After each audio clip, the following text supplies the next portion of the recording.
తెలంగాణ రాష్ట్రం ఎక్కడా అడవుల్ని నరికేసేట పరిస్థితి లేదు. ఏ జంతువుల్ని చంపదకూడదు.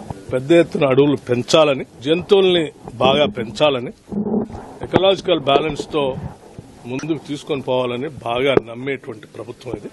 పూర్తి స్థాయిలో తెలంగాణలో అడవుల్ని, జంతువుల్ని, పర్యావరణాన్ని రక్షించే కార్యక్రమంలో భాగంగానే ప్రభుత్వం ముందుకెళ్తుంది. అడవి గాని భూమిని అడవి అంటున్నారు ఓ ప్రధానమంత్రి. అంటే ఆశ్చర్యం వేస్తుంది. అంటే ఇక్కడ ఉన్న స్థానిక బీజేపీ నాయకత్వం ఆ విధంగా వారికి ఫీడ్బ్యాక్ ఇవ్వడం అనేది కూడా సరికాదు.